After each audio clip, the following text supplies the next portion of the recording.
என்னை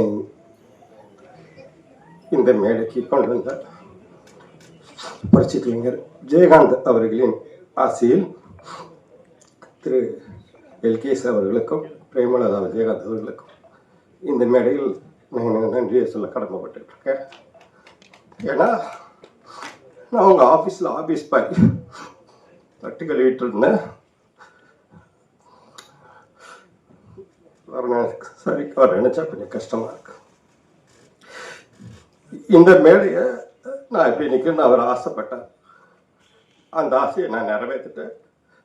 அது வரைக்கும் எனக்கு சந்தோஷம்.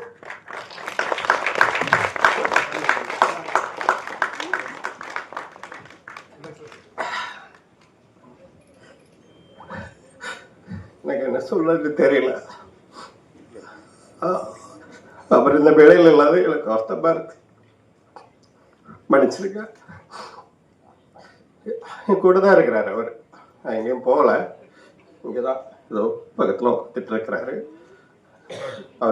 ஸ்டண்ட் மாஸ்டர் தளபதி தினேஷ் அவர்கள், makeup RK, costumes L Murugan, production and executive Viswanathan மற்றும் பிஆர்ஓ சதீஷ், இவங்க எல்லாருக்குமே மிகப்பெரிய நன்றிகள். So the cast and crew members எல்லாருக்குமே நன்றி சொல்லி இந்த முதல் படத்திலே உதவி இயக்குனர் சுரேஷ் கிருஷ்ணா சார் அவர்களுக்கும், டைரக்டர் உதயன் சார் அவர்களுக்கும், மறைந்த ஆர்என்ஆர் மனோகர் சார் அவர்களுக்கும், சத்தியம் திரைப்பட இயக்குனர் ஏ ராஜசேகர் அவர்களுக்கும்,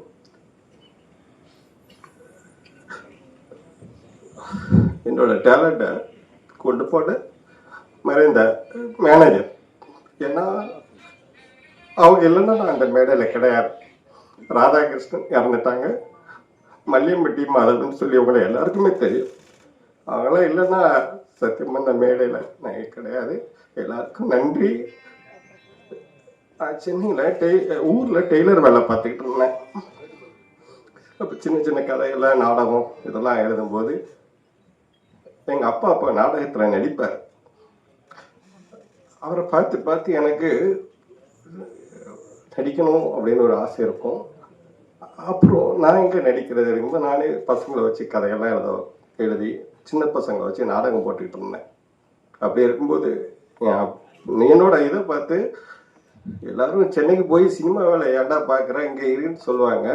எங்கள் அப்பா நான் டெய்லர் வேலை பார்த்தாலும் இல்லைடா நீங்கள் இருக்க வேண்டிய இல்லை, நீ சென்னைக்கு போய் எங்கேயாவது கஷ்டப்பட்டு நீ சினிமாவில் சாதிடா, உனக்கு அந்த இது இருக்குன்னு சொல்லி அந்த டெய்லர் ராமசாமி